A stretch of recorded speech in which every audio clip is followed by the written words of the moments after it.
시청자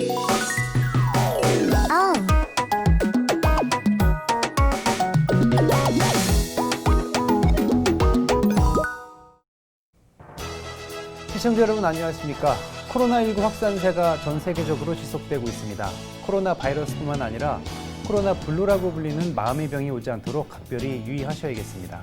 오늘 파워인터뷰에서는 안양시 간호사회 김혜란 회장 모시고 간호사회는 어떤 단체인지, 코로나 블루 극복 방안은 무엇이 있는지 이야기 나눠보겠습니다. 안녕하십니까? 네, 안녕하세요. 반갑습니다. 네, 반갑습니다. 네.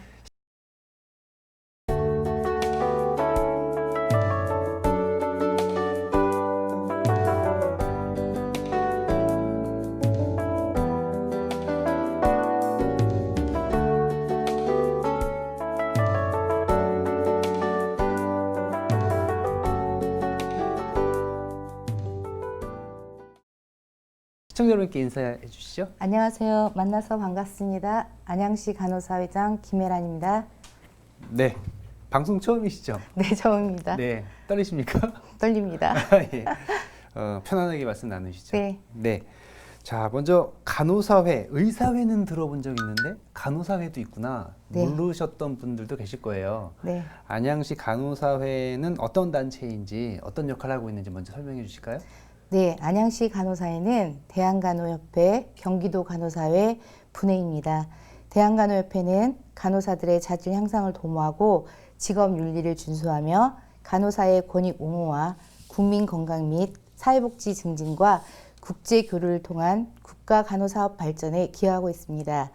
안양시 간호사회는 안양시에서 근무하는 간호사들의 다양한 의견을 수렴하고 직무 역량 강화 등 회원들의 발전을 위해 노력하고 있습니다. 또한 안양시 취약계층을 위한 봉사활동이나 안양시 유관기관 행사 등에 참여해 안양 시민들을 위해 다양한 활동을 이어가고 있습니다. 네, 알겠습니다. 그 의료계에 민감한 이슈가 있는 상황이라 저희가 간호사회 회장님을 모셨다는 점 말씀드리고요. 간호사의 규모가 좀 큰가요, 어떤가요? 뭐 저희가 시 규모에 비하면 시 단위로 보면 저희가 작은 편은 아닙니다. 네. 몇 분이나 계세요? 저희 안양시 간호사회는 2019년 12월 기준 1,623명으로 간호사가 등록되어 있고요. 특별한 조건 없이 그냥 간호사 면허증을 소지하면 안양시 내에서 근무하는 간호사는 누구나 안양시 간호사 회원으로 등록할 수 있습니다. 생각보다 꽤 많으시네요. 네네. 안양시 단위만 이 정도면 경기도 전체로 보면 굉장히 많은 수가 네, 되겠네요. 경기도는 더 많죠. 예, 네. 그렇군요. 그러면 간호사면서 의료기관에 종사하고 있으면 누구나? 의료기관 종사하는 분들도 되고 산업체도 되고 그다음에 보건소도 되고 그다음에 학교 보건교사들도 되고 누구나 이제 안양시에서 근무하는 간호사 면허증을 가진 사람은 가능합니다. 맞습니다. 제가 잠시 체크하겠습니다. 간호사분들이 굉장히 다양한 기관에서 근무하시는데 네네네네. 학교도 계시고. 네네. 점점점 간호사의 이제 범위가 넓어져 가지고요. 예, 네. 맞습니다. 저희 회사에도 간호사분이 계시는데 방대한 업무를 하고 계시더라고요. 자, 그 얘기가 있더라고요. 간호사당 병실 병상수 네네네. 비율이 이제 통계가 좀 나와 있는 것 같은데 경기도 지역이 전국 평균을 좀 웃돈다고 그래요? 네. 그러면 아무래도 간호사분들의 그 업무의 그 강도가 좀 높지 않을까 생각되는데 어떻습니까? 맞아요. 맞습니다. 저희 우리나라는 신규 간호사의 배출이 OECD 국가 중에서 1위라고 합니다. 하지만 한국에서 면허를 가진 간호사 가운데 실제 간호사로 활동하는 비율은 49.6%라 해서 50%에 미치지 못하고 있거든요. 그렇게 말하면 OECD 최하위권 수준이라고 할 수가 있는데요. 간호사가 수가 많아도 열악한 근무 환경 때문에 실제로 근무하는 간호사는 턱없이 부족한 게 현실입니다. 현재 보건복지부서는 한시적으로 간호정책 TF팀을 운영하고 있습니다. 하지만 간호사 근무 환경과 간호 서비스 질을 개선하기 위해서는 간호정책 TF팀을 정규직제 간호정책 전담부서로 설치하는 것이 필요하다고 생각합니다. 이를 통해서 간호사의 인력 수급을 조절하고 간호사의 교육 훈련 등의 간호정책을 총괄해야 간호사들에 대한 처우 환경 개선이 가능할 것으로 기대합니다. 무엇보다 여러 가지 정책들이 있겠지만 가장 먼저 시행돼야 할 부분은 간호사가 근무하는 시간 동안 봐야 하는 환자 수를 좀 줄여줘야 되는 것과 8시간 근무 시간이 지켜줘야 하는 것이 중요하다고 생각합니다. 아, 그러면 1년에 예를 들어 100명의 간호사가 배출된다고 하면 50명은 근무를 하고 50명은 근무를 하지 않는다라는 거죠. 안 하는 겁니까? 못 하는 겁니까? 아무래도 이제 환경이 3교대도 해야 되는 부서도 있고 부서마다 다 병원이 여러 가지 부서가 있잖아요. 뭐 응급실도 있고 중환자실도 있고 또 그리고 수술실도 있고 막 이러다 보니까 이제 3교대도 해야 되는 병실도 있고 이러다 보니까 간호사들이 하다 보면 이제 뭐 리듬이 틀려서도 못 하는 경우도 있고 또 생각지도 못하게 정말 환자를 24시간 동안 돌봐야 되는 직업이다 보니까 또 본인의 건강도 있고 여러 가지 문제점에 의해서 못하는 것 같습니다. 그 간호사당 그 담당해야 될 환자의 수 비율을 조금 좀 줄여주고 뭐 이런 것들 좀 개선이 돼야 되는데 네. 이게 어제 오늘의 얘기는 아닐 거 아니에요? 왜 개선이 안 될까요? 그 어제 오늘의 얘기가 아니고 점점점 이제 간호사가 모자라는 게 사실은 모자라다는 얘기가 요즘에 많이 이제 이슈화되는 분위기잖아요. 그 전에는 이제 이런 얘기들을 별로 많이 안 했었잖아요. 근데 이제 뭐 환자분들도 질적인 간호를 원하는 거고 간호들도 양적인 간호를 해주고 싶은 거고 이러다 보니까 이제 환자 수대 간호사 비율 이런 것들이 계속 나오는 것 같습니다. 예. 정책적으로 이제 그 간호사의 차원에서도 계속 정책 제안이나 그죠. 이런 것들 하고 계시죠? 예. 그래서 TF팀 아까 전에 말씀드렸듯이 TF팀이 있는데 아마 이게 이제 그 한시적인 TF팀이 아니라 정책적으로 만들어져서 저희들의 이제 간호사들의 권리나 뭐 이런 것들을 해야겠죠. 예. 네. 자, 2020년은 코로나19가 모든 이슈를 블랙홀처럼 그죠. 빨아들인 이런 해입니다.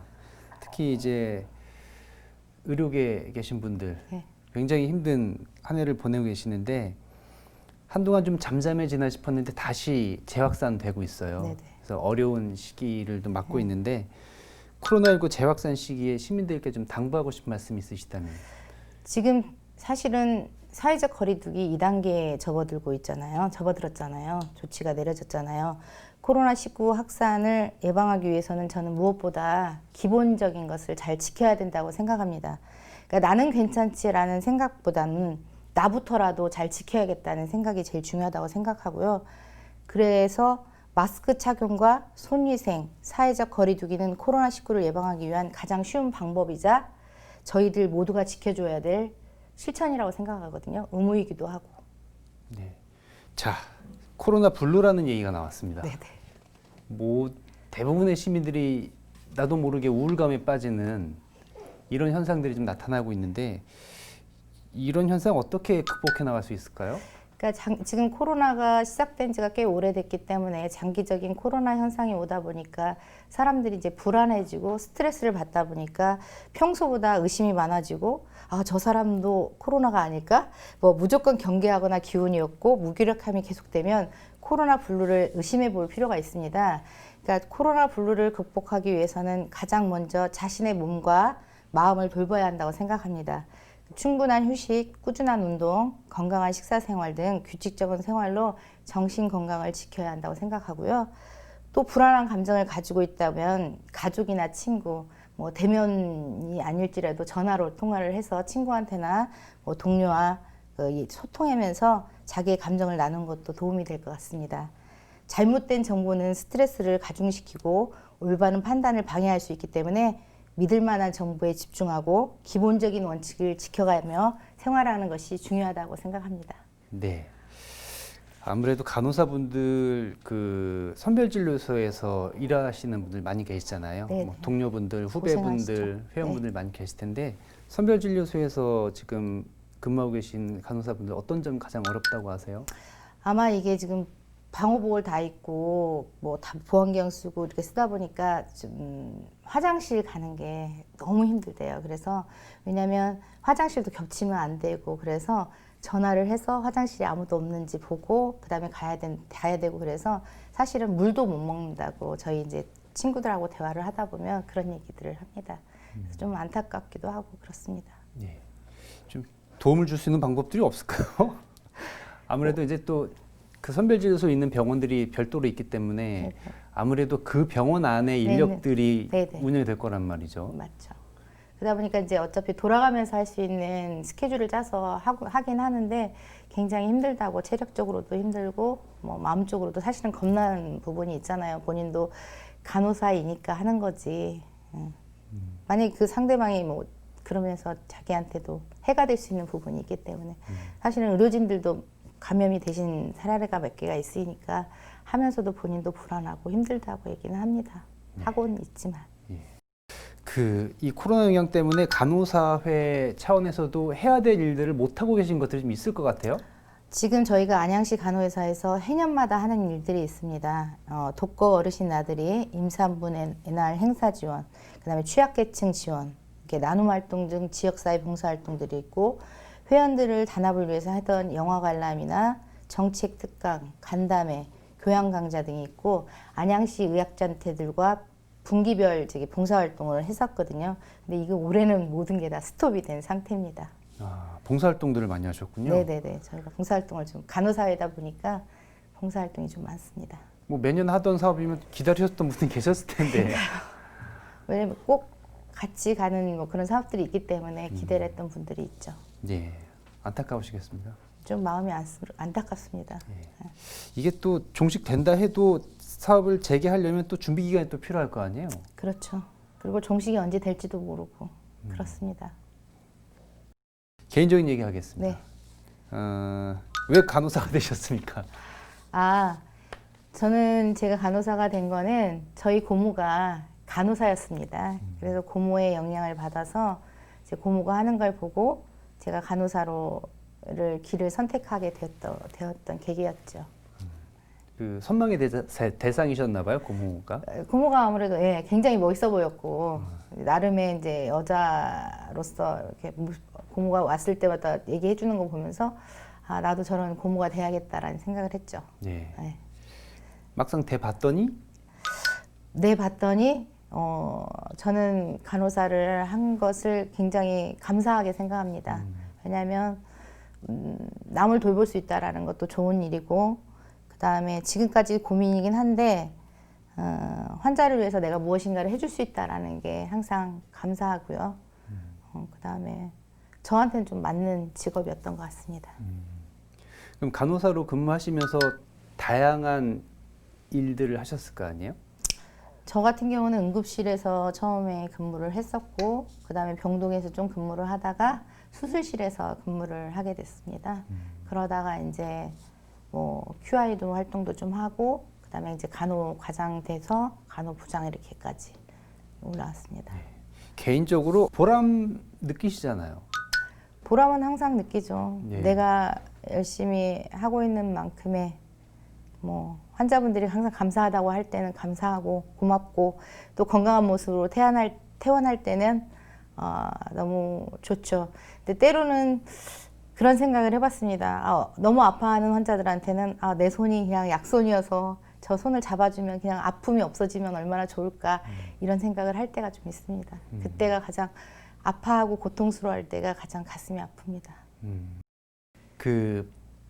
지금 방송을 보고 계신 분들 중에 네. 청년들 중에 네. 학생들 중에 간호사가 되고 싶다라는 꿈을 갖고 있는 분들이 계실 수 있어요. 네. 이분들에게 어떤 말씀 해주고 싶으세요? 저는 간호사가 되기 위해서 공부도 중요하지만 무엇보다 간호사는 사명감하고 배려심이 있어야 된다고 생각해요. 사명감이 있지 않으면 이 간호사의 길을 간다는 게 쉽지가 않거든요. 내가 나도 돌보기 힘든데 남을 돌본다는 거는 쉬운 일이 아니기 때문입니다. 그래서 사명감이 꼭 있어야 된다고 생각하고, 또한 배려라는 것은 나보다는 상대방의 입장에서 생각할 수 있는 마음을 가져야 환자와 내 입장의 관계도 그렇고, 같은 간호사와 간호사의 관계도 그렇고, 간호사와 다른 직종에 있는 다른 직원들과의 관계도 그렇고, 그래서 제가 제일 크게 뽑는 덕목은 사명감하고 배려심을 뽑고 싶습니다. 네. 네. 물론 학교에서 배우는 것도 중요한데 네. 그런 말씀하신 그런 역량을 키우려면 어떤 경험들을 해보는 게 좋을까요? 제가 볼 때는 그걸 뭐든지 노력하면 이루어질 수 있다고 얘기는 하지만, 마음가짐 같은 경우는 그 마음 자체, 마음심에 그 사람의 마음이 있는 것 같습니다. 저 어렸을 때부터 저희는 훈련이라는 걸 해왔잖아요. 자기 남을 배울 수 있는 거 뭐 이렇게 그런 것들이 이제 남을 돌볼 수 있다란 마음가짐이 있어야 돌보지 않을까 싶어요. 간호사는. 그렇군요. 그런 사명감을 태어날 때부터 갖고 태어난 사람이면 더 유리할 테고 아니면 힘들죠. 습득해서 습득해서 하는 게 힘든데 저는 이제 뭐 그렇게 생각하는 거죠. 사명감이 있어야 내가 돌볼 수 있다고 느끼는 거니까 쉽지 않은 길이라서 말씀드리는 겁니다. 예. 쉽지 않습니다. 다른 직업들도 다 쉽지 않겠지만 기자님도 쉽지 않겠고 뭐 카메라맨들도 쉽지 않겠지만 저는 간호사가 정말 대단하다고 생각합니다. 제가 간호사지만 남을 위해 봉사하는 그 마음도 대단하고 아름답고 사실 24시간 병원에서 누가 환자 곁에 있습니까? 저희 간호사들이 옆에 있습니다. 자, 개인적으로 이루고 싶은 소망 있으세요? 개인적으로 이루고 싶은 저의 소망이기도 하지만 전 국민이 원하는 소망이도 될 것이고 전 세계에 있는 사람들이 원하는 소망일 수도 있을 것인데 제발 코로나 백신이 빨리 나와서 시판됐으면 좋겠다는 게 제 소망이거든요. 사실은 그래야 정말 평범했던 일상생활로 돌아갈 수 있다는 게 얼마나 좋은 건지를 지금 저희들은 다 느끼고 있잖아요. 누군가의 말은 옛날에 기원전 BC로 나눈다면 지금은 코로나에 전과 후로 나누는 게 일상생활이 되었다고 얘기를 하는 게 있잖아요. 그래서 빨리 코로나 백신이 나와서 정말 평범했던 일상생활로 돌아가는 게 저의 소망이고 나이가 들다 보니까 저도 저 스스로에게도 건강할 수 있었으면 좋겠다. 건강에 집중하고 싶다는 생각을 합니다. 예. 백신 나오기 전까지 우리 시민들께서 지켜주셔야 할 수칙 다시 한 번만 리마인드 해주시죠. 똑같습니다. 기본을 지키시면 됩니다. 마스크 잘 착용하시고 손위생 잘 하시고 사회적 거리두기 잘 지켜주시고 제발 잘 하시라는 건 잘 해주셨으면 좋겠습니다. 네. 알겠습니다. 덧붙여서 시청자 여러분께 전하고 싶은 말씀 있으시면 더 해주시죠. 네. 아직 간호사들의 근무 여건은 열악합니다. 그럼에도 사명감으로 환자들을 돌보는 간호사들이 많습니다. 국민 여러분들이 간호사들을 대할 때 내 자식, 내 친구, 내 부모라고 생각하고 긍정적으로 바라봐 주셨으면 좋겠습니다. 지금 수많은 의료진들이 코로나19와 싸우고 있습니다. 코로나19를 이겨내기 위해서는 우리 국민 모두 노력이 필요합니다. 개인 위생 수칙 준수와 자발적인 사회적 거리두기 실천 등으로 코로나19를 무사히 이겨낼 수 있는 슬기로운 국민이 되었으면 합니다. 이상입니다.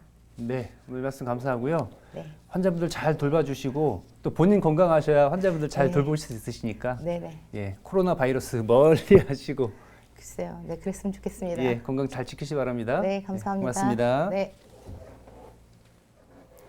불쑥 나타난 낯선 바이러스는 8개월이 넘도록 우리의 일상을 위협하고 있습니다.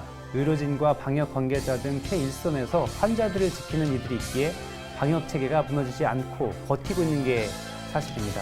이럴 때일수록 개개인의 위생 수칙을 철저히 지키시고 안일한 행동 하지 않는 것 여러 번 강조해도 지나치지 않을 것 같습니다. 파워인트가 마치겠습니다. 시청해주신 여러분 고맙습니다.